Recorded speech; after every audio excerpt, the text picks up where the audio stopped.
matututo yung kakanta at silang pastor po, O Lord, sa iyo na nagawas. Ikaw ang makita, ikaw lang po ang mapapurihan sa lahat ng gagawin natin sa araw na po, Lord. Lord, maraming salamat po sa mga blessings na natatanggap namin sa proteksyon, sa pag-iingat, O Lord, na sa pagpunta at pag-uwi namin, alam namin na nandiyan ka, Lord. Maraming salamat din po sa paggabay sa amin, Lord.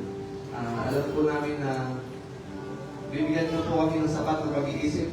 Ibubukas niyo yung mga isip at puso namin, O Lord, sa kung ano man ang mapakinggan namin mensahe mo sa umagang ito, O Lord. Lord, patuloy mo lang po kaming gabayan.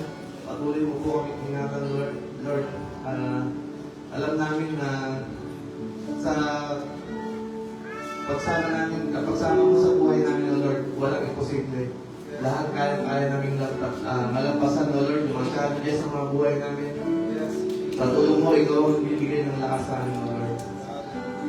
Lord, inilalapit din po namin sa iyo yung mga kapatiran, kapamilya namin na may sakit. Ikaw ang humingi po sa amin, Lord. Ikaw ang pagaling sa kanila.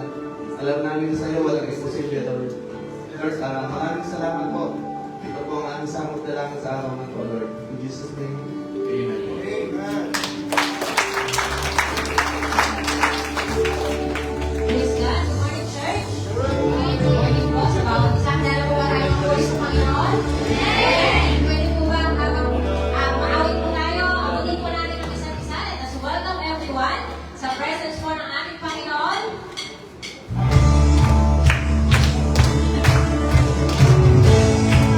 Listen.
sa pag-ibig ng isang taong nag-aalay ng kanyang buhay para sa kanyang mga kaibigan.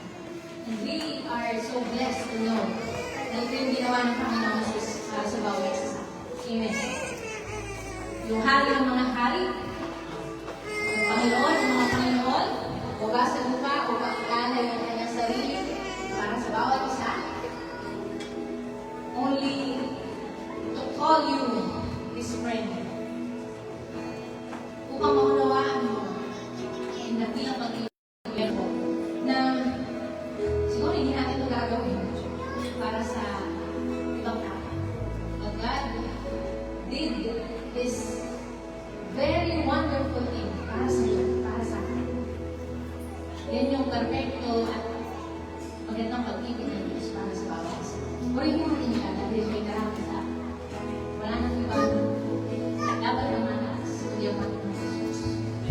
Hallelujah. I worship you, Jesus.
kami nyo, nakita nyo na yan.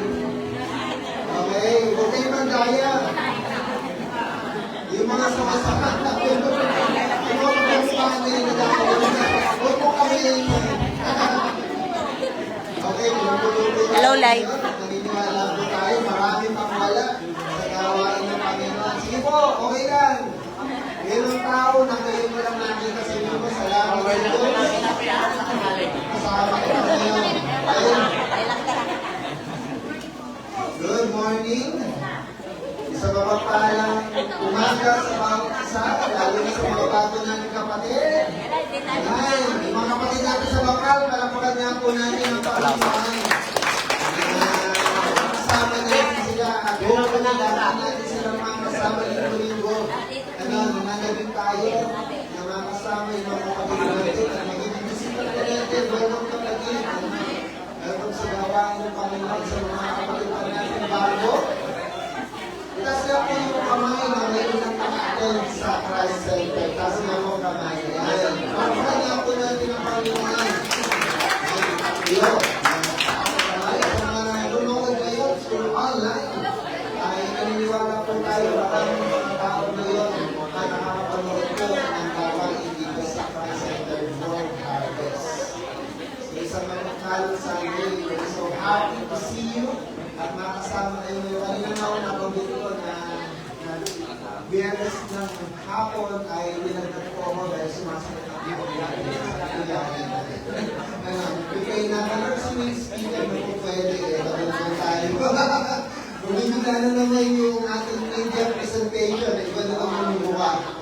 Pero medyo namamagap ko ng konti ang aking mukha dahil sa limit na salamat sa Diyos dahil ang Diyos ay mapagpagaling. Amen. Na magaman dahil si Mrs. nga, medyo naalala na sabi, dahil iba kapag masita ng libre, pero kapag nilagnat niya, kapag research na siya, may mga maan sa upa, ang lapit niya, naman wala akong upa. Kaya hindi na-apektuhan. Hindi mo na dumaan sa puso, di ba yung mga bacteria or yung tawag doon, infection, pero mas makapangyarihan ng Diyos. Amen. Na-encounter nyo na po kayo sa Bible, sa 1 Samuel chapter 15, verse 3, na nung inutusan ng Diyos si King Saul na salakayin yung Amalekites. Ang sabi niya doon, now go attack Amalekites and totally destroy, ano daw po? All that belongs to them. Do not spare them. Wow. Punto, dead men, women, wala pang ano, children, and pakita pa ng mga tenga ng mga magulang, at ng mga bata. Infants, ano ba daw? Cattle, sheep, camels, and donkeys. Sabi nyo, walang ititira. Nagalit ng Diyos kung may ititira. Si King Saul, yung tinira niya yung matatarang kamelyo, cattle, sabi, para daw ito ihandog. Pero sabi ng Lord, walang ititira. Hindi lang yan. Kapag binasa niyo yung Deuteronomy chapter 13, verse 12 to 17, sabi dyan, kapag nabalitaan niyo, nasa alinman sa mga lusod na ibinigay sa inyo ni Yahweh, ay may, ano daw po? Manlilin lang. O, tingnan ng asawa mo, okay? Na may manlilin lang at nag-iingayan sa mga nagroon upang sumamba, maglingkod sa mga Diyos-Diyosan, hindi naman ninyo kilala, yung gagawin. Siya sa akin ninyo itong mabuti. Kapag napatunayan yung totoo, ano daw po ang dapat gawin? Patainin yung lahat ang tagaroon, maging ang kanilang mga alagang hayop. Ang lahat ng masasamsam ninyo roon ay ipunin sa inyong liwasan at sunugin pati ang buong lungsod upang maging handog kay Yahweh. Ang lugar na yun ay hayaan ninyo ganon at hindi na dapat ipagtayuan muli. Napasin nyo na ito. Diba parang kapag ito Yun yung nabasa. Ano yung punong kaagad na pumapasok sa inyong Ano isipan? ay mali? Po? Takot. Ano ba po? Ano yung karakter ng Diyos na bigla niyong maiisip na ang Diyos ay galit, Mali. malupit, para siyang verdugo, di ba? Salbahe, mapagparusa. Na ang impyerno ay narito na, parang gano'n. Di ba? Na kapag nagkamali ka, ano mangyayari? May matinding parusa. At sad to say, na hanggang ngayon, may mga tao, ito pa rin, yung kanilang nakikita kapag tinitingnan nila yung Diyos na nasa langit. Tama ba? Na kapag may nakausap ng tao, ang isipin nila na, ano kita naman ng Diyos? Kita mo. Isa ka. Or, nawala yung mahal ko sa buhay. Pipray ako na pagaling siya, pero yung hindi pinagaling. Diba? Na ang tingin nila sa Diyos ay verdugo. Umayos ka kung hindi ka sa Diyos. Tama ba? Na mayroong ganitong kaisipan na pagdating sa pagkakilala sa Diyos. Pero nakakalimutan po natin yung character ng Lord na hindi lamang siya ito, kundi God, our God is our all-knowing God. Diba? Na alam niya ang lahat ng bagay noon, ngayon, at hinaharap. Lalo kapag pinag-usapan natin yung Genesis chapter 6, di ba? Noong panahon na kay Noe, sino lang po yung natira? Si Noe. Si Noe at ang kanyang pamilya. 8 tao lang. Yung natira. Grabe, no? Kung iisipin natin, grabe pala yung Diyos. Lalo na ng lumang tipa. Pero pansinin po natin, ano yung nagtutulak sa kanya? Bakit ito na ginawa? Dahil sinasabi ko nga sa inyo, that God is an all-knowing God. Alam niya kung ano yung mangyayari noon ngayon at hinaharap. Ano sabi ng Genesis chapter 6 verse 5? Ito yung kalalagayan ng tao. And God saw that the wickedness of man was great in the earth. And that every imagination of the thoughts of his heart was only evil continually.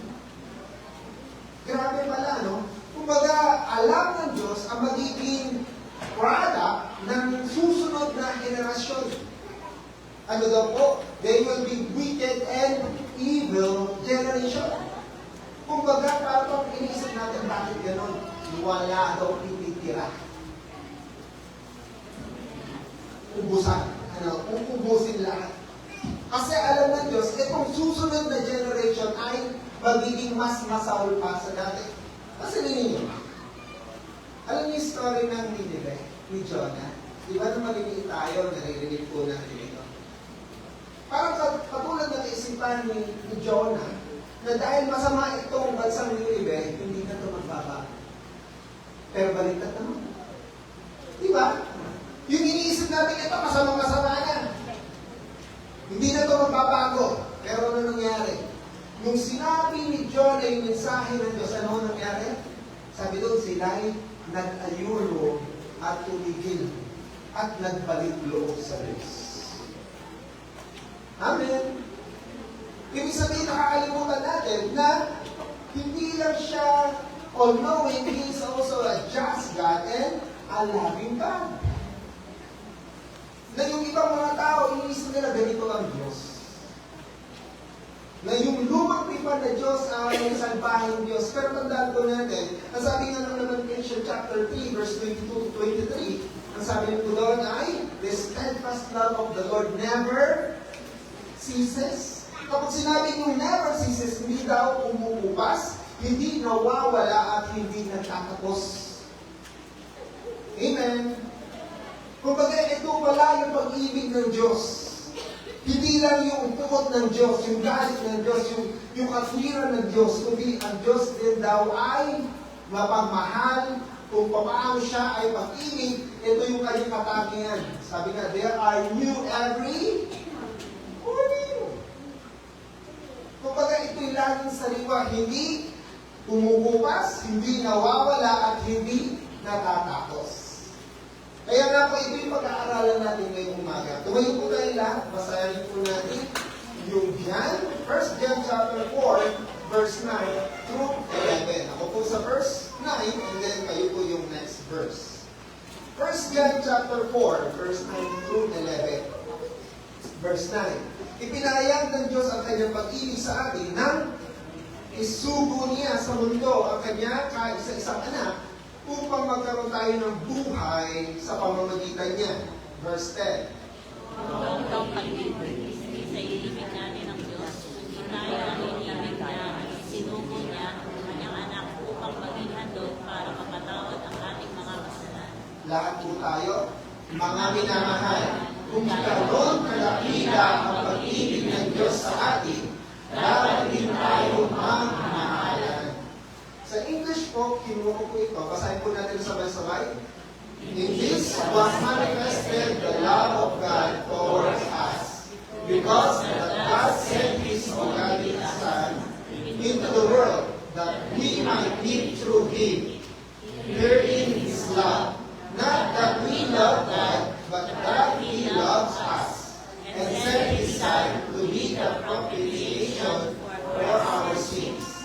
Beloved, if God so loved us, we ought also to love one another. Maaari na po tayo mga po, pagpalain ang pagkabasa ng salita ng Diyos. Ito po yung ating title, The Love That Goes Out. Pwede po ba tayo po yung manalangin muli? Tayo po yung lumapit sa Diyos, aming amang banal, nagakila, makapangyarihan, puno ng pag-ibig at biyaya. Sa oras po nito, nagpapasalamat po kami dahil minsan pa kami nagkasama-sama upang sambahin ka, luwalatin ka, pasalamatan ka, Panginoon, at mag-aaral ng iyong salita. Father God, we ask for your Holy Spirit na patuloy na magturo sa amin. Siya ang aming dakilang guro, tagapagpatnubay, tagapagpaliwanag, Panginoon. Hinihingi po namin ang iyong tulong at gabay. Buksan mo ang aming isipan, puso, Panginoon. Hayaan mo na kayo ang mag-control sa inyong lingkod. Ano man ang nais mong sabihin, ano naman po ang nais mong ituloy, ipahayag, let your will be done, Lord God. At patuloy, Panginoon, na mag-ministeryo ka sa aming kalagitnaan. Maging sa mga nakikinig ngayon, Lord God, ano man ang kanilang sitwasyon, Panginoon, sa mga nasa online, makaupo ngayon, Panginoon, Lord, hayaan mo nga po na mag-ministeryo ka sa kanilang mga buhay. Higit kang nakakakilala sa amin. Alam mo yung aming mga pinagdadaanan. Alam mo po yung mga aming mga struggle, Panginoon. Alam niyo po yung mga kahirapan, Panginoon. Yung mga challenges, Panginoon, na kung saan mahirap po kami ngayon. Sapatan yung biyaya, sapatan yung lakas, Panginoon, upang magamit namin sa aming pang-araw-araw na hamon sa aming buhay. Gamitin mo ang mga salita nito upang magbigay, kalakasan at lubay sa bawat isa. At kayo po ang makarangalan at madakila sa aming mga buhay. In Jesus' name we pray. Amen. Amen.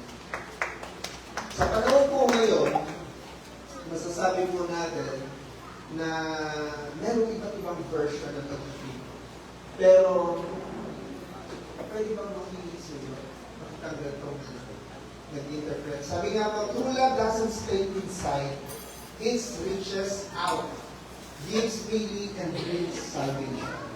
Na yung tunay na pag-ibig, kaya nga po, iniisip po natin ngayon, na ang dami-dami na kasing version ng pag-ibig.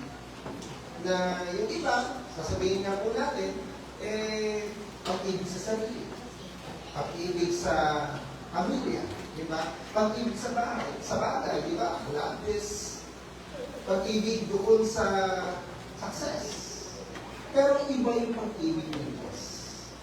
Na hindi po ito makasarili. Hindi po ito stagnant. At tiyak po, na hindi po ito nahimik.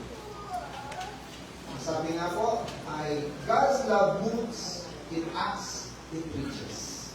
Yung tunay na pag-ibig, ng Diyos ay kumikilos. Umaakto. At lalong hindi umaabot. Okay? Na sa panahon natin ngayon, ito yung tanong. Paano ko malalaman yung tunay na pag-ibig ng Diyos?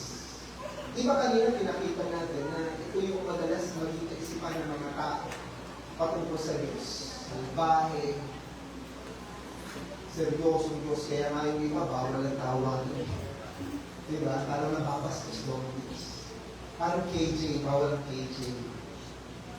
Pero, how God showed His love among us. Paano natin naunawaan na yung pag-ibig ng Diyos na dumating sa atin. Okay? Kaya nga po, tingnan po natin sa tatlong bagay na ito yung tunay na pag-ibig na gustong ipakita ng Diyos sa bawat isa. Ang unang kailan ay sending love. Sabihin nga po natin, sending love. Ang sabi po doon sa unang verse na ating binasa, in this was manifested the love of God towards us. Because that God, ano daw po? Sent His only begotten Son into the world that we might live through Him. So, ibig sabihin, yung love po nito, yung sending love po nito, ito yung love is demonstrated. Sabihin nga po natin, love is demonstrated, not merely declared. Maraming nagsasabi, I love you, di ba? Pero hindi, wala ko pinapatamahan o pinapakita. Ang sweet magsalita ng I love you, pero hindi pinapakita at pinapadama. Okay? Pero ito ang kagandahan. Kasi nung sabihin ni John, na yung demonstrated, ang ibig sabihin nito, manifest. Yung love daw, nagmamanifest. Ang tunay na pag-ibig, hindi lang ito nakatago. Okay? Ang ibig sabihin ng manifest means show something clearly or through signs and action. Ibig kong sabihin nito, wala dati at biglang dumating. Pag sinabi manifest, hindi nag-exist pagkatapos, eto na nag-manifest. Hindi po. Di ba? Kung hindi, nag-exist na siya at pagkatapos, naging malinaw na sa iyo. Nakukuha niyo po? Hindi siya wala. Kundi naroon lang, pero hindi pa klaro. Naroon na siya, pero hindi mo siya gaano pang naiintindihan. Okay? Kaya nga po ang sabi, ay the revelation of God's love is the central theme in the New Testament.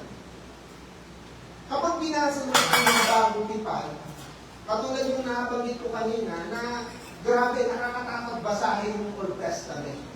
Diba? Pag sinabi ng Diyos na ang isang tao sumunod at hindi sumunod, meron kong karampatang parusa. Tama? Kung naalala niyo doon sa Mount Sinai, nung binigay yung 10 utos at nagsimula silang magrebelde sa Diyos, ang dami-daming namamatay patungo doon sa lupang pangako. Nakukuha niya. Pero pagdating sa New Testament, nag-iba. Pero ang totoo niyan, naroon na pala yung pag-ibig ng Diyos. Hindi lang natin na kikita ng malinaw. So, ito po yung paghahayag daw ng pag-ibig ng Diyos, yung pinakapangunahing tema ng New Testament. Ito daw ay complete personal na likas, na banal, na pag-ibig ng Diyos, yung agape. Narinig niyo na po yung agape? Diba? Ito yung divine love or yung unconditional kind of love. Ibig sabihin ay pag-ibig na walang kondisyon. Pakita mo sa iyong katabi, mahal ka ng Diyos na sino ka. Diba? Pag sinabing unconditional, hindi ito nakabase sa itsura. Pero tao, mahal yan, magwapo, maganda, diba? Ugali, uy, ang bait-bait nito sa akin, kayo mahal ko na. Diba? Na kapag hindi mas ganda ang ugali, ayaw mo na. Kasi ninyo, unconditional kind of love. Ito yung agape kind of love na gusto ipakita sa atin na bakit yung mga mag-asawa, nung nililigawan, diba? Napansin niyo yun? Na mahal niya na kahit hindi pa siya sinasagot, tama ba yan? Pero nung nasagot na at mag-asawa na, parang nagbabago. Bakit? Kasi nga, kapag gano'n ang nangyari, may condition. Nakabase ito sa kanyang itsura, sa kanyang ugali, o sa kanyang performance. Diba? Eh yung bago, ang bait-bait. Diba? Eh ngayon din na.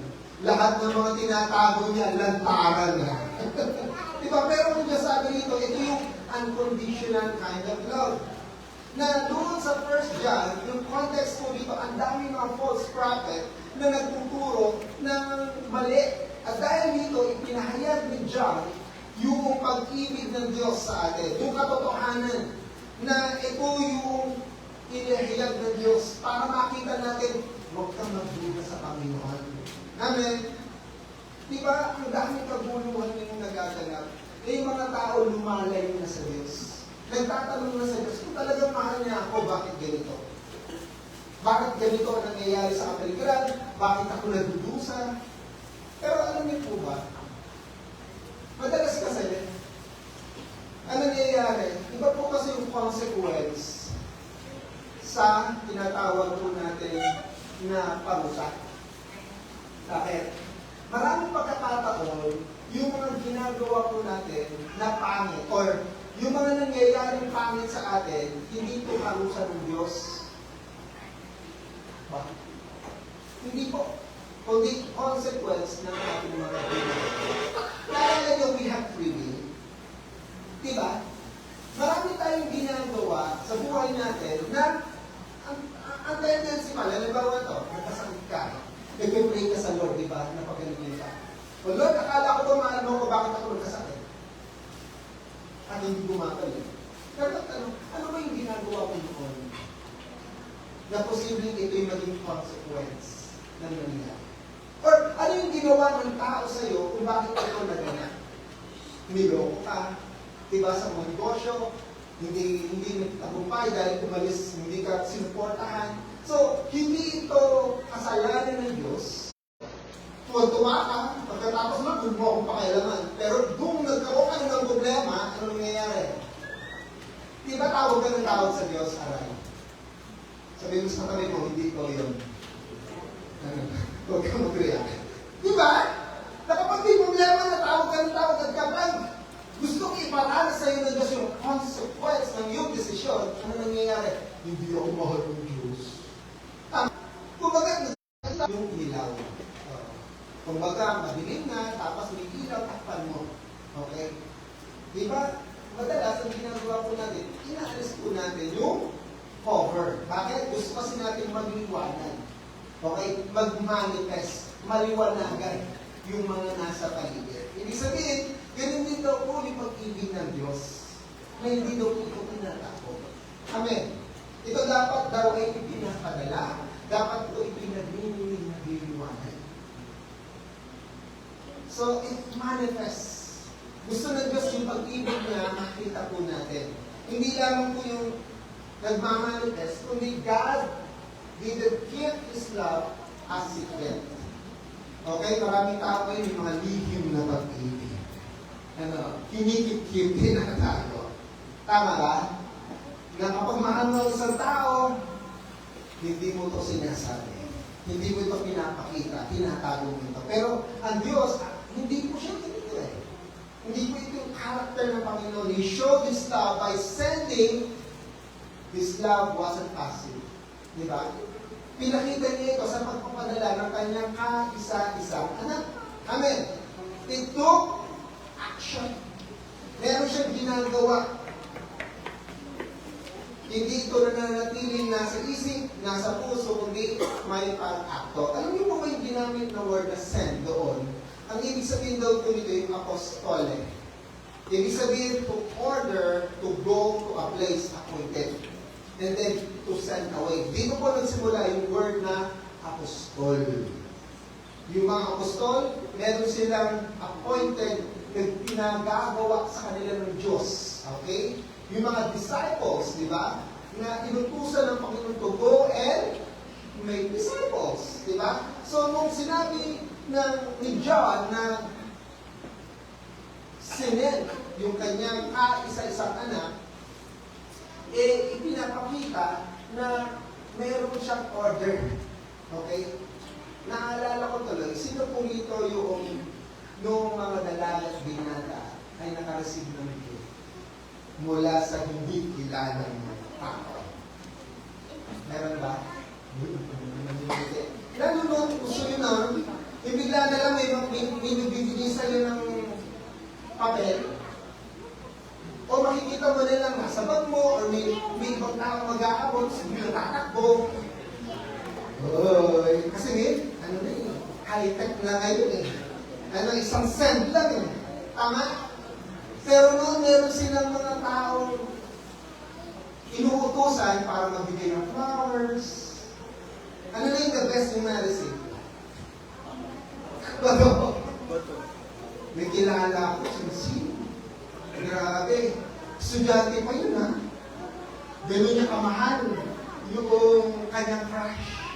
Diba? Meron siyang ginagamit na tao, o tayo na tao, para lamang ipadama yung ating paghanga sa isang lalaki o sa isang babae. Pero, tingnan po natin, hindi ka basta-basta pipili nung kung sino mang iyong uutusan. Bakit? Baka naman kasi crush mo din yun. Ikaw yung gumagastos pagkatapos. Siya pala yung naliligo na. Wanda mo sila na.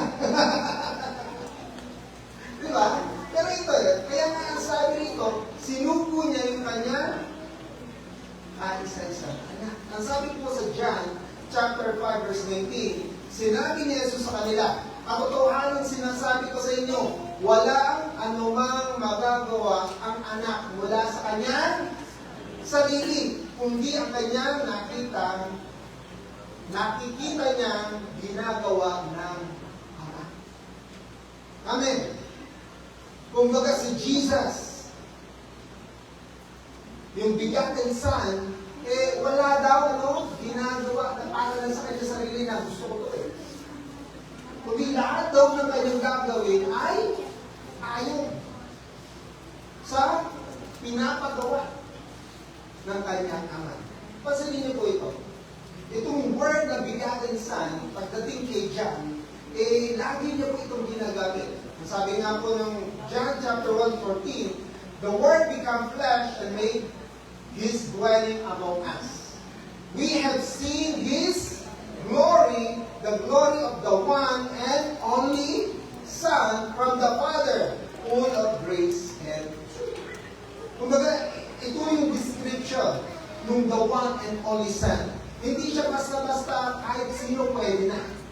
Okay? Pangalawa, John 1:8, no one has ever seen God, but the one and only Son, who Himself God and is at the Father's side, has made Him known. Kaya nga po, tanging si Jesus lang, yung unang-una, okay, na po pwedeng mag-represent, mag-manifest yung kung sino ang Diyos dahil mismo siya yung Diyos na nagkatawan ng tao.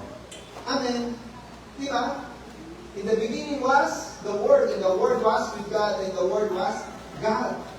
Kaya nga po, magdang 3:16, kaya for God so loved the world that He gave His one and only Son. Kaya po kapag may nasabing ako yung anak ng Diyos, ako si Jesus, huwag kayong maniniwala. Ang dami na yan. Amen. Nasa panahon ngayon, sila daw yung the only Son eh. Kaya nga tinawag na only Son eh. Amen. Yung kaisang-isang anak na nag-represent, na nag-manifest yung pag-ibig ng Diyos, wala na ng iba.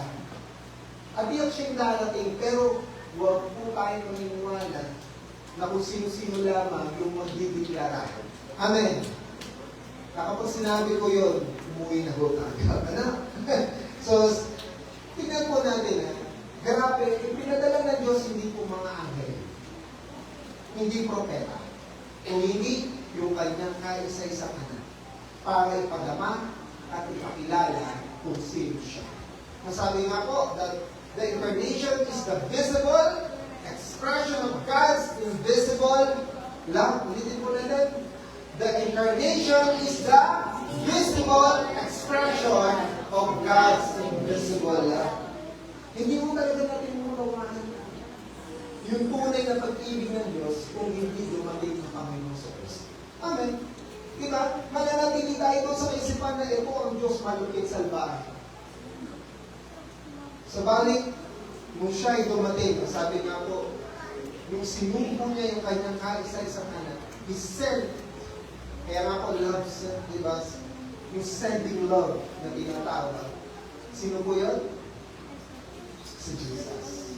Para sa atin. And then, ito po yung purpose that we might live to Him. The purpose of Christ is to give life and offer eternal life to those who believe. Na, ang dami. Sabi nga, ang pag-ibig ng Diyos para sa lahat. Pero, may condition. Mararanasan lamang ito ng mga tunay na naniniwala na nananampalataya sa Kanya. Eh, pasok, parang naman pala ito sa lahat. Bakit hindi lahat nila naranasan? Diba? Walang iniwan yung doon na naman sa talamak na illustration patungkol doon sa mga pero. Diba? Nung nagsasabi ko, wala naman Diyos eh.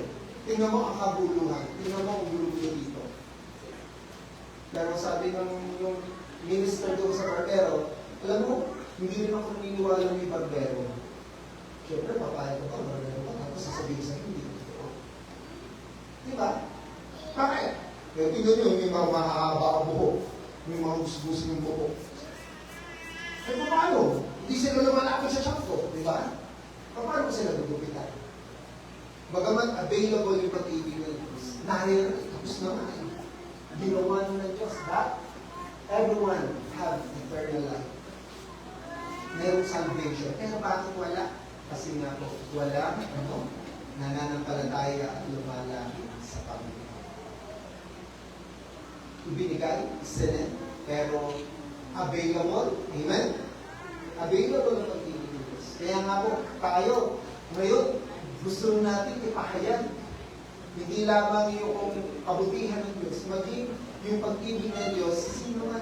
Kaya nga po tayo nag-prayer for the kasi ayaw po natin sarilinin. And we are the helper na para ipresenta yung pag-ibig ng Diyos. Ano daw po ulit? Yung pag-ibig na nagpapadala. Pangalawa is the sacrificing love na tinatawag. Na paano natin malalaman yung tunay na pag-ibig ng Diyos kung walang nagsakripisyo? Diba? Na hindi totoo yung pag-ibig kapag walang sakripisyo. Pero lagi yung binabanggit, nararanasan lang natin, kung nasasabi lang natin sa sakripisyo, kapag nakikita natin na higit yung pag-ibig ngayon. Ang sabi nga po, herein is love. Not that we love God, but that He loved us and sent His Son to be the propitiation for our sin. Okay, tutahin muna natin itong God's love defined by His initiative.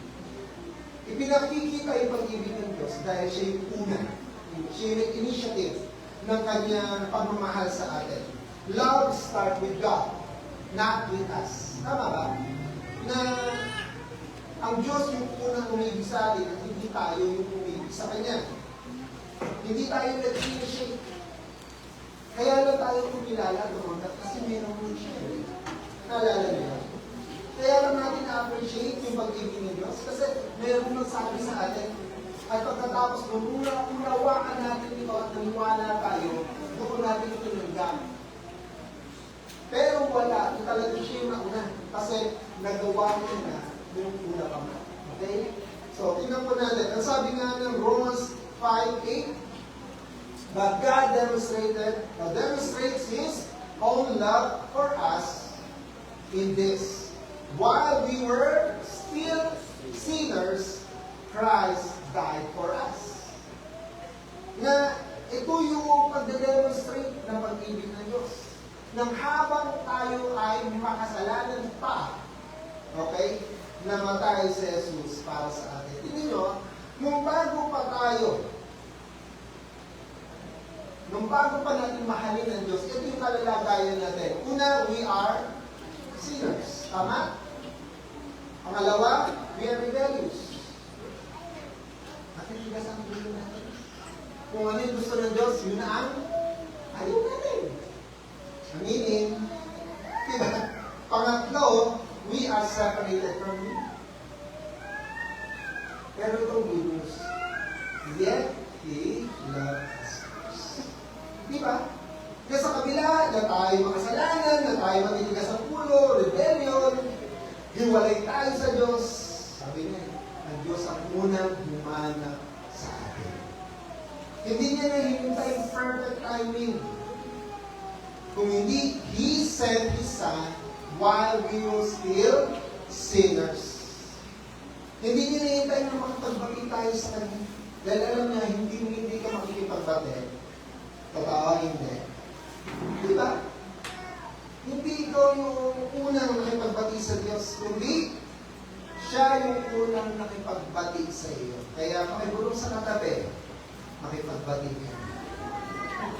Amen. Tanggapin mo na ang love mo. Amen. Huwag ka na magmatigas.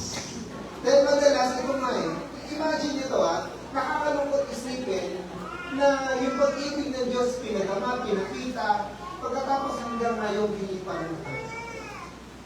Matigas talaga. Ano? Rebelde talaga. Amen.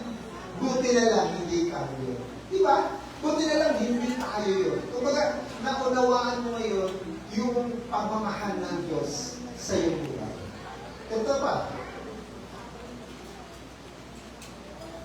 Na yung sakripisyo ito, true love has a cost. Amen. Na kapag ikaw'y nagmamahal, meron itong halaga. Meron itong pag sinabing sakripisyo o pagmamahal, merong extension. Hindi lang ito libre. Amen. Kaya nga sa mga kabataan dyan, diba? Na ang payo ko, huwag muna kayong maliligaw kung hindi nyo pa kaya. Okay? Kung hindi nyo pa kayang gumasa sa sarili nyong bulsa. Okay? Mamaya, pag-usapan natin ito. True love has a cost. So, paano nga doon mapapatunayan yung pag-ibig ng Diyos? Hindi ko ito libre. Hindi ko ito salita lamang. Kung hindi, love is an action, not just an emotion. Na because I love you, diba, okay na yun. Hindi po. It is an action. And love is not always convenient or comfortable. Ito na ang hirap. Kaya nga pagdating sa mga mag-asawa, magkasintahan, bakit nagbabago? Kasi kapag dumadanas nila sila ng inconvenient, uncomfortable, dahil base ang kanilang pag-ibig hindi doon sa unconditional, ano nangyayari? Diba? Naghihintay na sila ng kapalit, naghihintay na sila ng response, na kapag wala yung response, kapag nagbago na yung kanilang pananaw o itsura, ano na nangyayari? Nawawala na rin yun. Pero tandaan po natin, love is not always, ano po? Convenient. Hindi lagi komportable. Pero dahil mahal mo, amen, diba? Sino rito nagpupuyat sa kanilang mahal? Pero hindi ka nagreklamo. Lalo na nung nalilinaw ka. Sino rito kahit malayo pumuntahan? Dahil mahal mo, komportable ba yun? Lalo na kung nasa ibang bansa. Amen. O nasa Manila lang. Depende, di ba?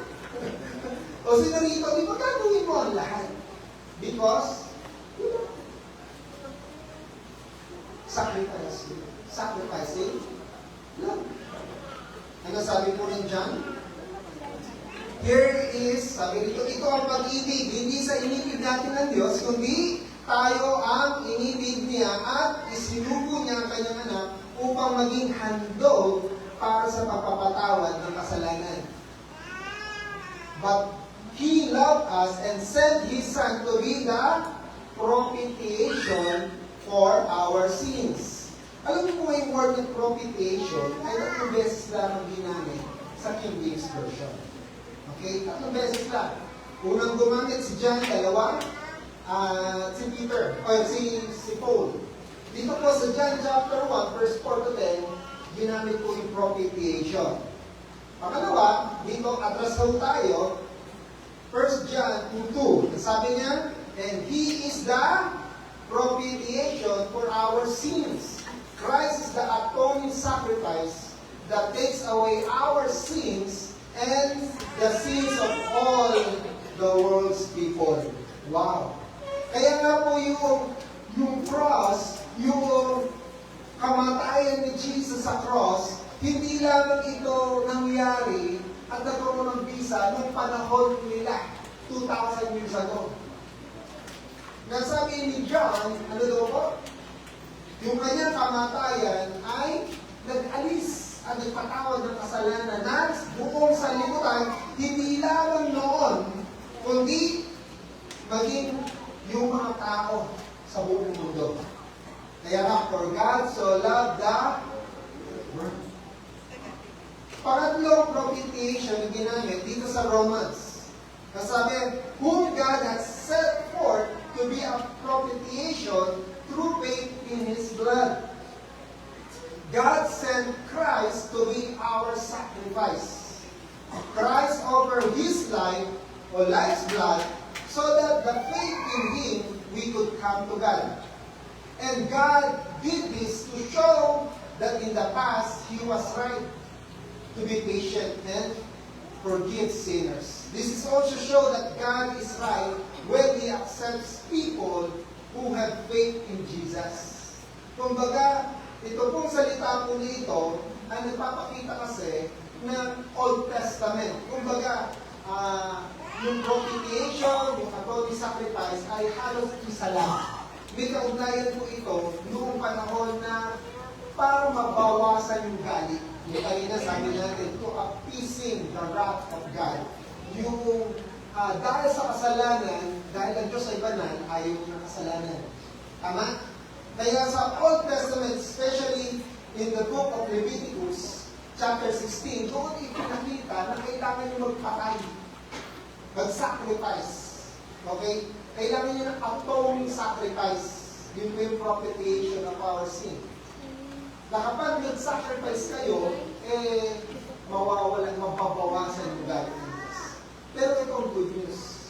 Kasi, ang sabi po dito sa Hebrew, Jesus is the ultimate fulfillment of this sacrifice. Siya yung perfect and final offering of our sin. Palakpakan niya po natin. Kumbaga, buti na lang hindi tayo mabubuhay ng ano. Kundi, ang dami rito mga handog, kahit mga kubo, mga bato-bato, mga kambing, ay hindi pala kambing, mga tupa, di ba? Kasi kapag hindi, baksa ko tayo lahat, patayin tayo. Pero sabi ng Biblia, isinend niya si Jesus para sa kabayaran ng ating mga kasalanan. Amen. Ganito ipinagaman ng pag-ibig niya sa atin. This is Christ for the penalty we deserve. Di ba? Kanina sabi, kanina kalalagayan natin, kaaway tayo ng Diyos. Makasalanan tayo. Matitigas ang ulo natin. Ano yung bunga nun? Ano tayo? Kaya nga po dahil dito, tayo dapat yung magkaroon ng penalty. Pero dahil sa cross, yung justice, God's justice was satisfied. Nasatisfied ito. Kaya nga, once and for all, tapos na yung pag-ahandog. Wala nang ibang pag-ahandog. Kaya hindi tayo nag-ahandog dito ng mga tupa. Kasi, nagawa na ni Jesus. Pangalawa, sin was paid for. Nabayaran na ang lahat ng mga kasalanan. Bayad na. Nagbabayad ka pa ba? Ibabayaran ka pa ba? Pero kapag hindi ka nananampalataya ng iniwala, kaya ikaw yung babayad. Diba? Ikaw yung gagawa nito. Pero hindi. Sabi ni Jesus, eto na. Bayad na. Mercy was extended. Diba nakatanggap po tayo ng biyaya ng habang ng Diyos? Na-extend yung kabaitan ng Diyos sa atin. And the cross revealed both, holiness and the love of God. na dahil sa pag-ibig ng Diyos, dahil sa kamatayan ni Jesus, the atoning sacrifice of Jesus, yung biyaya, yung kabanalan, at yung pag-ibig ng Diyos, naranasan po. Kaya nga po, yung sacrificing love, nadaman natin sa pamamagitan ni Jesus Christ. Pero hindi po din matatapasin. Kasi, ang pinag-usapan natin dito, no? The love of God, the Father. Amen. Diba? Kung sino yung Diyos noon, gusto natin makilala na hindi lang si Jesus yung nag-sacrifice, kundi yung Diyos Ama na nagsakripisyo para sa atin. Sino rin yung mga amaon, lalo na yung ina. Diba? Akala natin, si Jesus naman gumawa yan, pang-say-say ng ama. Pero yung ibigay niya yung kanyang kaisa-isang anak para sa iyo, isa po itong napakalaking sakripisyo. Amen. Diba? Yung anak mo nga lang yung i-injectionan o yung lalagyan ng IV na hindi makilagay-lagay halos 10 beses na kung saan na. Hindi ba man awang-awa ka na sana? Ako na lang! Lalo na pagdating. Si Pastor Ray said, sana ako na lang! Umiiyak siya, pati yung bata umiiyak. Dahil nga kada saksak, iiyak yung bata, iiyak si Abri, lalo na nung siya yung, wala pa siyang 1 month old, nakamitas siya. Maliliit, di ba yung mga vein, lalagyan ng IV. So, tagtag po, hanggang sa paa, ulang na lang ako sa liit. Di ba yung parang sakit-sakit bilang sa isang magulang? Ang tindi ng sakripisyo na gusto mo sana ikaw na lang, pero hindi. So, the same thing with the Father, yung pagmamahal niya sa atin, dahil sa pag-ibig ng Diyos sa atin, kahit yung isa niya na ibibigay niya para sa atin. Hindi natin maunawaan yung tuloy na pag-ibig kung hindi naman is Jesus. Amen. Na ito yung sakripisyo. Ngayon, ipipray tayo for prayer for faith. Na maging yung evangelism, yung pag-share yung gospel, hindi po convenient. Diba?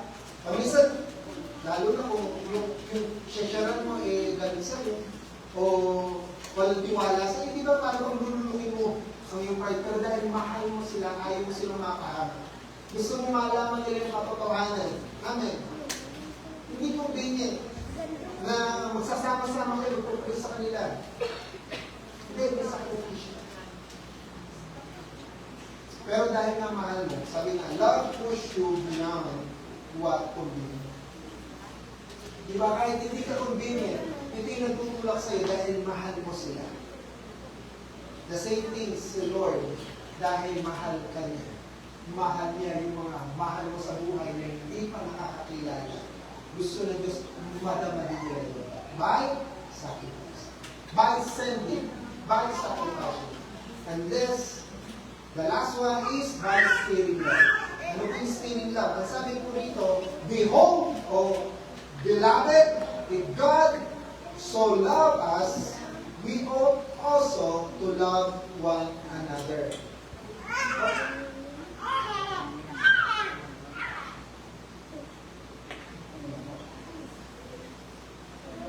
So, really start.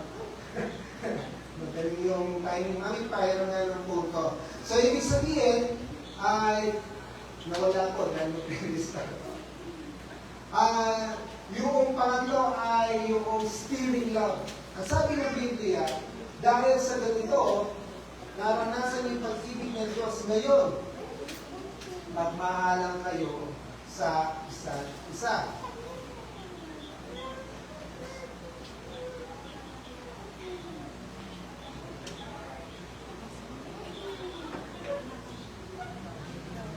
Na yung pag-ibig ng Diyos sa atin,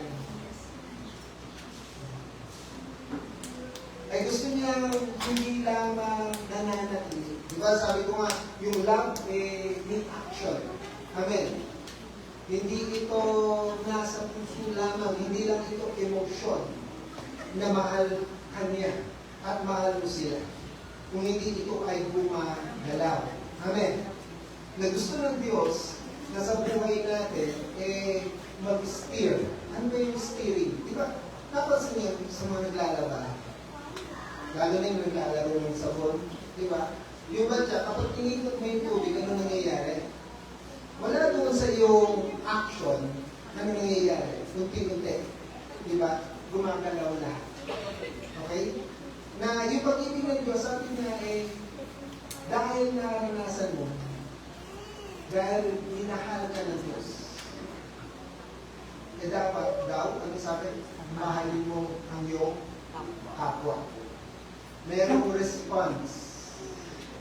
Na ito daw po yung nagtutulak sa atin ng responsibility. Sa mga nakaranas ng pag-ibig ng Diyos, sino po nakaranas ng pag-ibig ng Diyos? Ayan, salamat po sa nagtaas na kami. Sa mga hindi pa, ito yung pagkakataon. Na gusto ng Diyos na iparanas sa atin yung kanyang pag-ibig. Sabi, you are oath. Sabihin nga po natin, oath. Pag sinabing oath, dapat, di ba? Kailangan. Yamang inibig ka ng Diyos, dapat you are called to love one another. So, ibig sabihin, hindi daw to command. Ito ay isang obligasyon. Sabihin mo sa katabi mo, obligasyon pa rin. Na binibigyan tayo ng obligasyon ng Panginoon. We are ought to love one another. Kapag binalikan po natin yung nakunang talata, anong talata mo yun? Yung chapter 4, 1 John chapter 4, verse 8. Kanina, isimula tayo, verse 9. Ipinahayag. Pero doon sa verse 8, sabi dito, kung hindi kayo umiibig, hindi nyo kilala ang Diyos. Kasi ang Diyos ay pag-ibig. Yun po yung verse 8. Yung sinabi, nakikilala, yung word na ginamit po doon, hindi po ito katulad ng intuition, yung hatch. Dito magagaling yung mga babae. Na kahit hindi pa nila nakikita, alam nila. Kala mo may mga CCTV, lalo na sa kanilang mga asawa. Diba? Alam nila kapag nagulong yung kanilang mga asawa, o yung kanilang mga boyfriend, aray. Diba? Hindi ka, walang ebidensya. Pero alam. Okay? Hindi mo ito yung kotok. Na dahil sa hindi ng kanilang kotok, alam nila yung ginagawa ng sino pa man kahit hindi nakikita. Hindi mo yun yung alam na sinasabi. You know God because God is love. Pangalawa, hindi daw po yung head knowledge na tinatawag. Na kapag sinabing head knowledge na alam mo, katulad ng 1 plus 1 equals uy, gano'n mo ba? Alam na alam. Diba? Na alam natin, mahal tayo na Diyos. Amen! Diba? Walang masasabi hindi siya mahal ng Diyos. Maliban na lang na meron siyang pangit na karanasan. Tama? Kasi naalaman niya sa kanyang isipan. Baka malamang tayo Diyos. Diba? Pero itong sinasabi ko rito, ito po na yung tinatawag na experiencing knowledge. Naranasan mo, kaya ko nalaman. Okay? Iba, kailangan pang mapaso bago malaman nila mainit. Okay, ganun din yung pag-ibig ng Diyos. Sabi dito, hindi mo umiibig kasi hindi mo alam ang Diyos, hindi mo kilala ang Diyos, hindi mo naunawaan ang Diyos. So yung tunay na pag-ibig, sabi niya, is God is love. Kaya nga nung bantang ko na sinabi niya, ano sabi niya? Dahil dito, so, minahal kayo ng Diyos, naranasan yung pag-ibig ng Diyos, pagkatapos kaya nga, magmahala kayo sa isa't isa. Grabe, no? Na steering. Merong nagtutulak ngayon sa atin na hindi lamang basta mahalin. Hindi ito base sa ating sarili. Kasi kung sa ating sarili na naman, ito bakit ko siya share?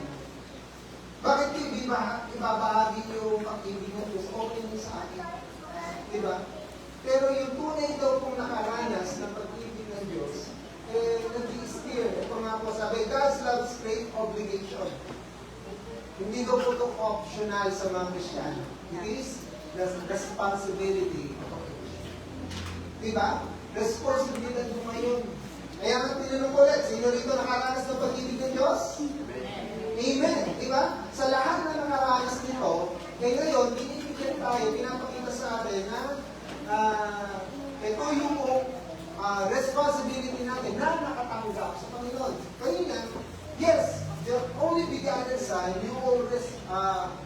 ano to?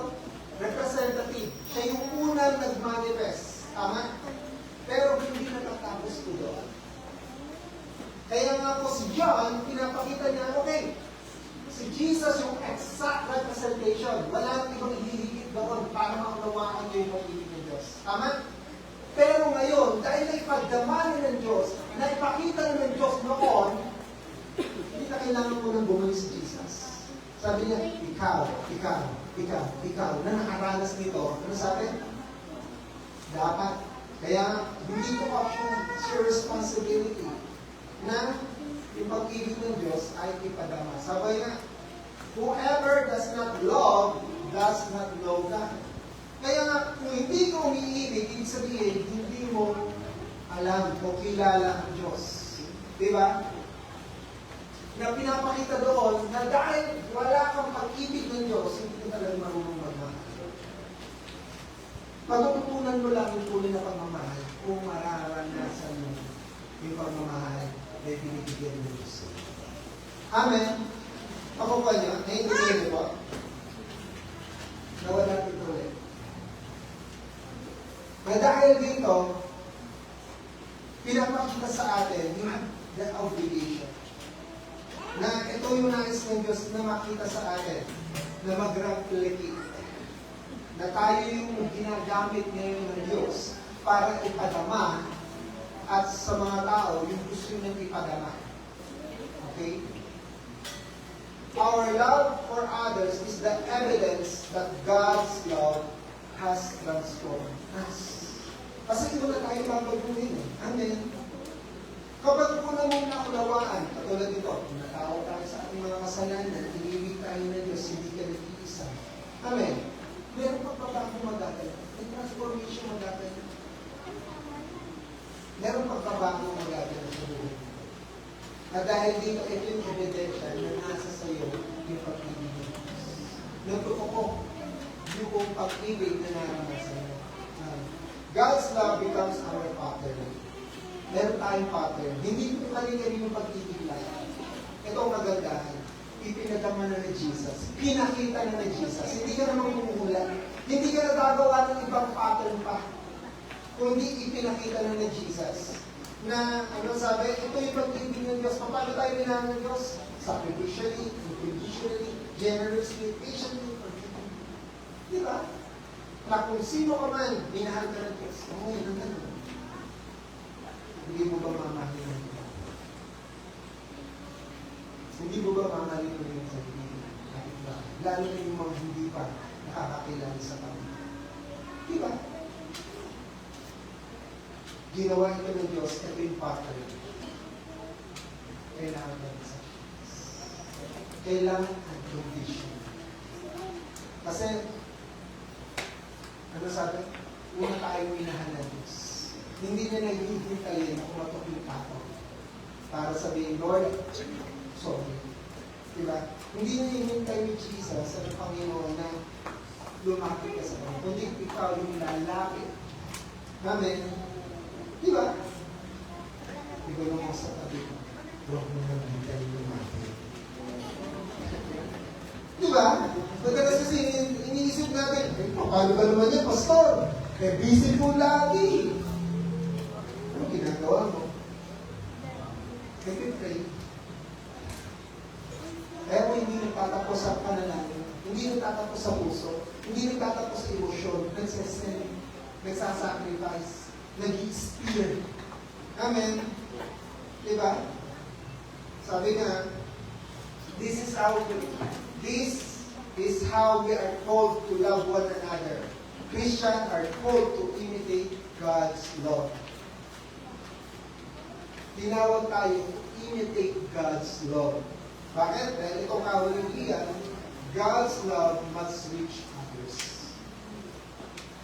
Alam niyo yung ripple effect na dahil sa love ni God, mararanasan mo na nag-spread yung pag-ibig nito. Kumbaga, mula sa isa, padami. Parehong kalingan, di ba? Mula doon sa pag-ikot na yun, mula doon sa isang ikot, nagiging dalawa, nagiging tatlo, hanggang sa lahat ay umiikot. Bigyan ko kayo ng halimbawa. Pwede mo yung first row. Okay? Na pakisabi doon sa susunod na row na mahal ka ng Jesus. Tuloy-diretso po. Hindi mo muna pakinggan na. Hanggang mo muna. Sige po, lahat. Sa likod. Pakisabi mo sa inyong likod. Dito sa first row, second row. Sunod-sunod. Hanggang hindi sinasabi sa inyo nung nasa inyong harapan, huwag mo muna sasabihin sa kabila. Sige po. Sabihin mo sa inyong likuran, mahal ka ni Jesus, tanggapin mo na kayo ng pag-ibig.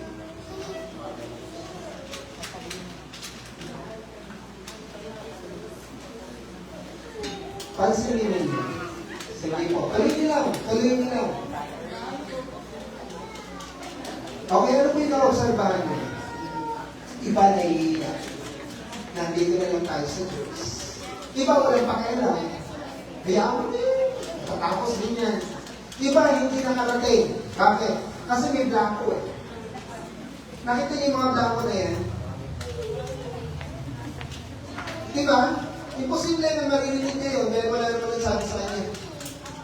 Hindi niyo po maririnig. Nalaya na lang po isa. Kapag dumating yung sa kabila at kayo pasaran doon. Ako po ano yung sabihin? Na meron dito, dahil ginawa niyo ang bahagi, umamon sa lugar. Pero yung mga nahiya, o dahil walang nagsabi, tulad dito, wala dito. Diba? Hindi ko nalalaman. Napakinggan. Pero totoo yun, lahat po tayo napakinggan ng pinapagpapagpapag. Amen. Ngayon po, narinig po natin yung dakilang pagmamahal ng Panginoon. Amen. Na ito po ay responsibilidad natin. May reason ko bakit ka dumating ngayon. Amen. Hindi ka lang bisita ngayon, kapatid. Kundi nais ng Diyos, ipadama sa iyo yung pag-ibig niya upang maipadama mo naman din sa iba. Pansinin niyo ito. Kung kayo nakapunta sa Sea of God sa Israel, may tinatawag yung Sea of Galilee at pagkatapos mayroong Dead Sea. Okay? So, tingnan niyo po, yung pagkakaiba po nito, yung Sea of Galilee is napakayamang ilog. Kung tutusin, ilog lang po siya. Hindi po talaga siya karagatan. Pero pagdating sa baba po, ito yung pinaka-lowest area. Ano po? Kapag magpunta ka dyan, karamihan mo, pinag-dress back na kapatid. Isang dress ka lang. Ayaw mo lumutang. Kahit hindi ka marunong magpalunan. Napaka-condense po. Na kahit anumang hayop, wala po isda. Anumang halamang dagat o isda sa dagat, wala po mabubuhay. Bakit? Alam mo bakit? Hindi ko siya dumadali. Nahinto. Okay? Nahinto sa kanya. Samantalang ito, ang yaman-yaman na ilog. Kaya nga po si Jesus, dito namamangka. Yung alaga, dito po namamangka. Wala kang nabubuhay na anumang bagay dito. Okay? At dito ko ang dinisign. Dinisign ka, hindi maging Dead Sea, kundi maging Sea of God. Amen? Sabi nga po, God loves, or God's love is designed to flow through us. Hindi daw po tayo mga sisidlan kung hindi tayo ay mga channel. Okay? Hindi tayo imbakan, kundi ikaw ay channel ng Diyos. Kaya huwag mong hayaan na maging dead si ka. Huwag mong hayaan yung pag-ibig ng Diyos ay manatili lamang sa iyo. Amen. Nasa pamagitan ng pag-ibig ng Diyos, ayan, we were not called to be containers of love. We are called to be channels of love. Are you ready? Amen. Amen. Ready ka na ba? Diba? Yung natanggap mo ngayon, pwede mo bang ipagsabi?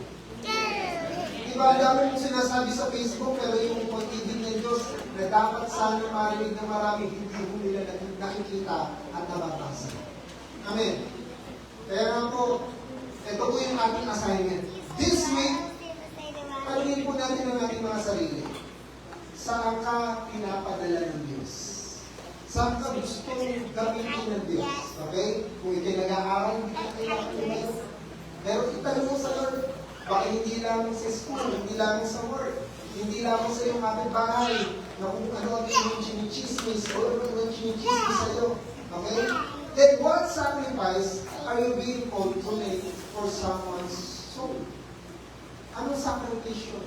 Yung kahit ba something, hindi ko alam, ipag-pray po natin, ano yung sakripisyo gagawin mo? Mag-spend ng oras? Magbigay ng pasalubong? Magbigay ng salita ng Diyos? Luluhin ng pride? Ano yung sakripisyo mo yung gagawin?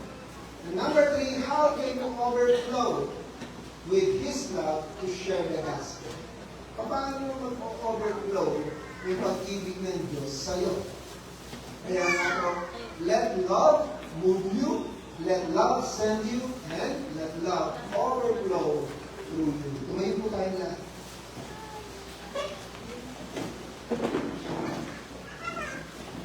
Ito po yung pag-ibig ng Diyos. Ang pag-ibig ng Diyos ay nagpapadala. So we must give. Ito yung nagsasakripisyo. So we must give. And steer. So we must respond. Kapag kinakausap ka na ng Holy Spirit, kwento mo na yan, sabihan mo na yan, huwag ka naman mabilis. Baka yung araw na yun, yung tao na ito, kailangan niya na makarinig ng mabuhay. Baka yung tao nito, depressed na nga, akala niya walang nagmamahal sa kanya. Nasa iyo yung susi. Nasa yung pag-ibig na ng Diyos. Diba? Baka yung tao nito, akala mo lang nakangiti, pero totoo. Gusto niya na wakasin. Ang dami niya yun. At nais ng Diyos, huwag mong sarilinin yung pag-ibig na ibinigay, pinagkatiwala niya. Sige po, pagbilang tayo. Aming Ama sa oras po nito, kami po'y nagpapasalamat sa dakila mong pag-ibig sa amin. Dahil sa iyong anak na si Yesu Cristo, hindi lamang namin naunawaan na intindihan, kundi naranasan po namin yung kapatawaran, yung pagtanggap mo sa amin, yung yakap mo, Panginoon. Lord, naranasan namin na kahit pala ganito kami, meron isang Diyos na nagmamahal, nagmamalasakit, umaabot para sa amin. Salamat po dahil gaano man kalaki yung aming nagawang kasalanan, nilimot, nilinis, at minahal mo kami. Sa oras po na ito, aming dinadalangin kung sino pa man yung hindi pa nakakatanggap ng totoong pag-ibig mo, no? Kausapin mo po siya. Sa mga nakikinig ngayon through online, Lord God, we pray in the mighty name of Jesus. That your power, your love, Panginoon, yung yakap mo, baka meron dito talagang sukuna sa buhay. Parang ayaw niya na mabuhay. Wala na siyang pag-asa. Lord, sa oras mo nito, bakit yakanin mo nga po siya? Gamitin mo yung isa sa amin na muling magpaalala na mayroong nagmamahal sa kanya, hindi siya nag-iisa. May concern sa kanya. Lalong hindi ka, Panginoon, na ibinigay mo yung kaisa-isa mong anak para sa kanya. Hindi mo lang sinabing mahal kita, kundi ipinadama mo, ipinakita mo sa amin. Gumawa ka na hambang para maranasan namin yung tunay mong pag-ibig. Ngayon kami naririto ngayon. Ngayon kami nakaranas nito, Father God. Lord, tulungan mo nga po kami na magsimulang mag-grow. Isumbong mo nga po kami. Saan mo kami ngayon naroroon o ano man yung aming location na aming laging naroroon. Hayaan kami na marinig naman nila. Hindi yung gera, hindi yung kagutuman, hindi yung mga problema. Yes, totoo meron. Hindi ko ito mababaliwala. Subalit may solusyon ka doon. Meron ka ng ginawang sagot, meron ka ng ginawang tugon. Ito yung pinakamalaga sa buhay namin. Yung buhay na walang hanggan na i-offer ng iyong anak na si Yesu Cristo. Father God, tulungan kami mag-response.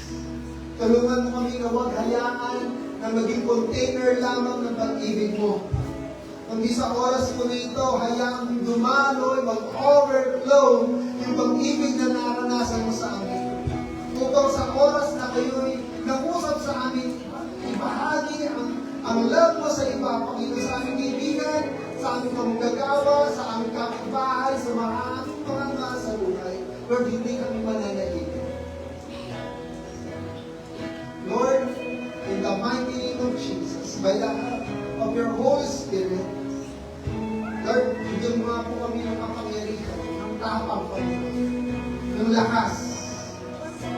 Kaya ang mga mensahe ito maalala namin na hindi natin sasarilinin yung mabuting balita, yung mag-ibig na pinadadama mo sa bawat isa sa amin.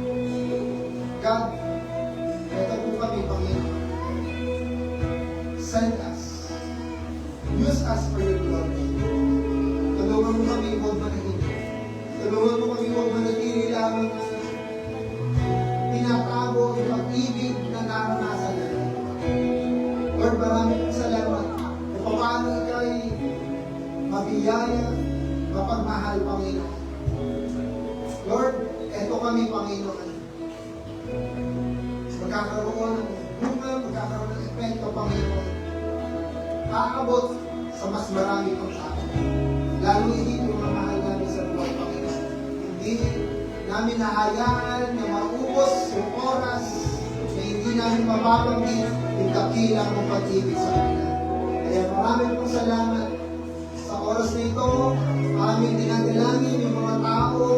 Pinag-pray namin, Panginoon, na sa aming pagtatagpo, Lord, hayaan mo yung matabang lupa, yung ready na kaluluwa, Panginoon, ay kikilala, tatayapin yung dakilang ng pagmamahal sa kanilang mga buhay. Ang iyong kapurihan, Panginoon, ibabalik namin lahat na magiging bunga ito'y para sa iyo may walatihan. Maraming po salamat. Kaya ako nga po na patuloy mong pagpalain ang bawat isa, ingatan, samahan, Panginoon, para nasa namin patuloy ang pang-araw-araw na biyaya mo sa pangalan ng Ama, ng Anak at ng Espiritu Santo. Amen.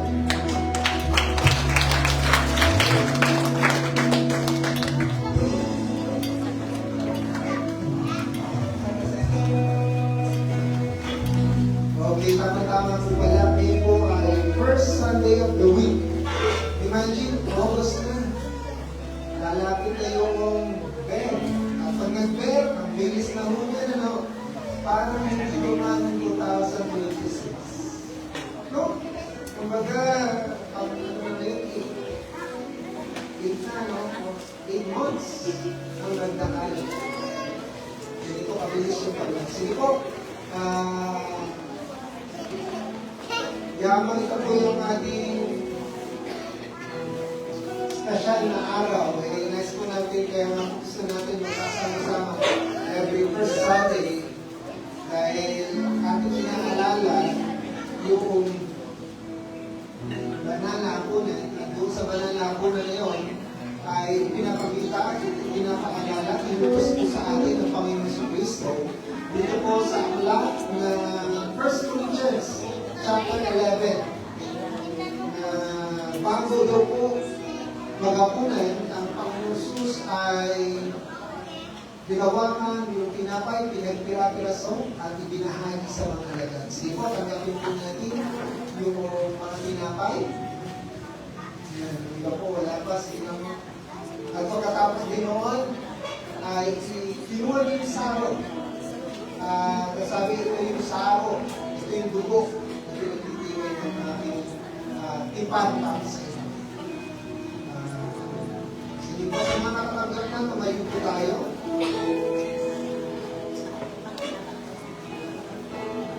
Pwede ko gawin dalawa tama.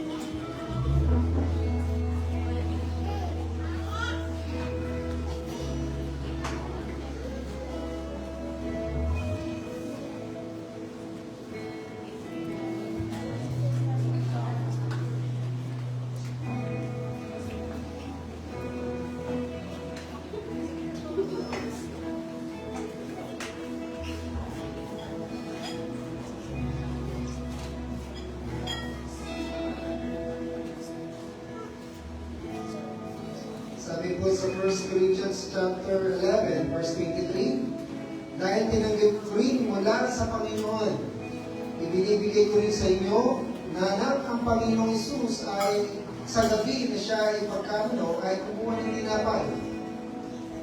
At matapos magpasalamat, pinagati-hati ito at sinabi, kunin ninyo, kainin ninyo, ito ang aking katawan. Ang nasisira, alang-alang sa inyo. Gawin ninyo ito sa bilang pag-alaala sa akin.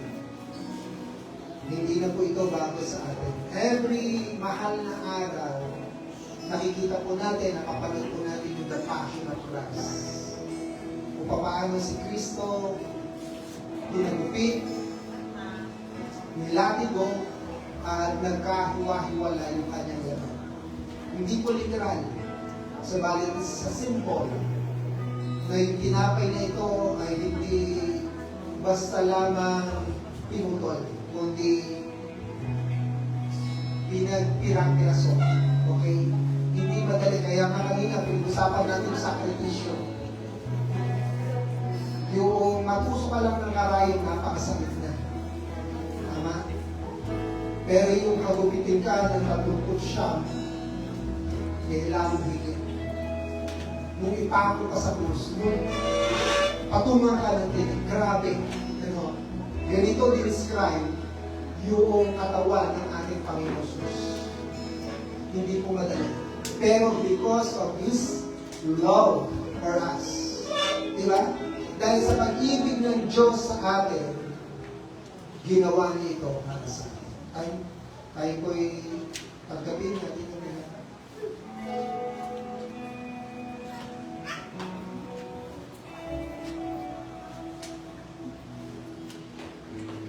Sabi ko sa 25, ganito rin paraan. Tinuhan niyo rin yung saro. At matapos niyang kumain, sinabi niya, ang saro ito yung bagong tipan na pinagtitibay ng aking dugo. Na sa tuwing iinumin ito, ginagawa niyo ito bilang pag-alaala sa akin. Paano yung tinapay, ito yung simbolo ng kanyang katawan. Ang saro naman ay yung uban na dugo ng Panginoon. So, sabi nga po, sa pamagitan ng kanyang mga lakay, tayo ay pinagaling. Wala daw katubusan ng kasalanan kung wala daw pong pagbubuo ng dugo. At ito hindi basta-basta dugo, kundi yung dugo ng kaisa-isang anak ng Diyos. Kumbaga, this is a symbol na pinapakita sa atin, ganito ka-precious. Ano kanina? Love is not half cost. Diba? Yung pagmamahal sa atin may cost. Hindi ko libre. Ito po yung pagmamahal sa atin. Yung kanyang buhay para sa atin. Taas po na, tanggapin po natin yung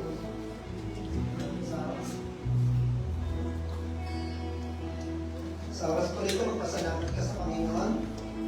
Lahat po tayo magpasalamat sa Diyos dahil hindi lang ako yung nakaranas ng pag-ibig ng Diyos, hindi lang ako yung nakaranas ng pag-ubusan ng Panginoon. Huwag kang manahimik ngayon, pasalamatan mo siya. Sige po. Hallelujah. Thank you, Jesus, for your love. Thank you, Father. Hindi ka naging makasarili.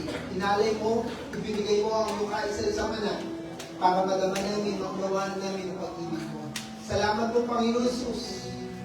Hindi ka tumanggi na pwede naman iba, pero walang ibang representative kundi ikaw, Panginoon. Marami pong salamat sa banal mundo po, sa iyong katawan na nagkakirapos.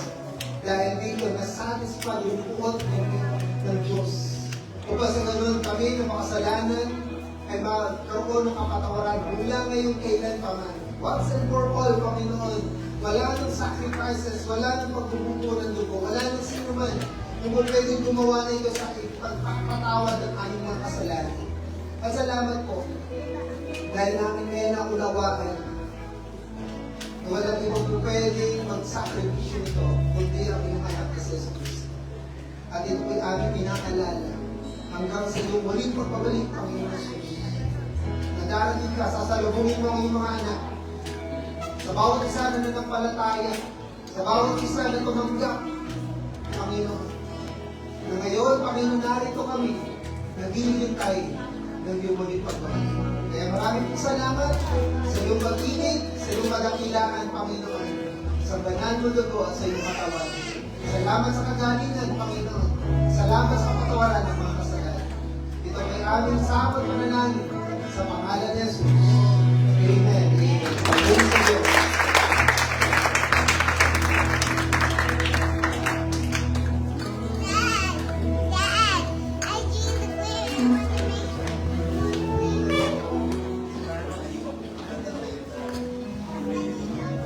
Amen. Nawa tayo po ay pagpalas sa ating araw na ito.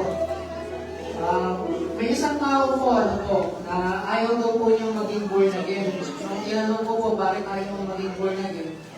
Kasi pag born again ka, buwan-buwan, babawasan yung sahod mo. Para bang may porsyento ko. Sabi gano'n. Ngayon, sinabi ko naman, yung nakakisnan mo, pag ikakasal ka, may bayad. Pag nanganak ka, magpapabinyag, may bayad. Pag may namatay, may bayad. Pag magpapasalamat, magpapamisa, may bayad din. Sabi ko, pagkakaiba lang sa inyo installment. Para kung Bombay, unti-unti ang bayad. Pero wala pong halong biro. Gaya po ng napag-aralan natin, gaya po ng senior pastor ka. Regarding God's love, that requires sacrifice. Kung pwede daw po tayong magbigay ng hindi nagmamahal, pero kung tayo po ay nagmamahal, imposible hindi tayo magbigay. Ang ginagawa po natin ay hindi relasyon, kundi isang pagpapakita ng pagmamahal. At kapag mahal mo, sabi nga po sa mensahe kanina, gagawin mo ang lahat. At hindi po pwedeng basta-basta lang. Kapag nagmamahal tayo, ibibigay natin yung the best. Amen po ba? Amen. Amen. Ayaw po lahat ay tumayo. At manalangin. Dakila namin, Ama, salamat po sa pagpapakita ninyo ng inyong pagmamahal sa amin. Hindi lamang po ngayon, maging sa panahon, Panginoon, na hindi pa man namin kayo nakikilala, minahal niyo na po kami. At sa umaga po na ito, Panginoon, sa maliit na bagay, na kung ikukumpara po sa laki ng inyong pag-ibig sa amin, tanggapin niyo po ang aming alay sa inyo. Gaano man po ito kaliit, ito man po ay maliit na halaga, ito man po ay ang aming sariling lakas, ang aming oras, ang aming willingness, Panginoon, natanggapin ang hamon upang magpagamit sa inyo. Sa umaga po nito, Panginoon, tanggapin niyo po ang alay namin. At ito po ay isang maliit na pagpapakita ng aming pag-ibig sa inyo, Panginoon. Paspasan niyo po ang bawat alay, ito man po ay sa halaga, ito man po ay sa oras, ito man po ay sa talento, o sa willingness to learn, o sa willingness na magmasako, Panginoon. Ito po ang aming alay sa inyo. Salamat po at mapapurihan kayo, Panginoon, sa aming buhay. Sa matamis na pangalan ng aming Panginoon Jesus. Ang lahat po ay masabi ng Amen. Amen.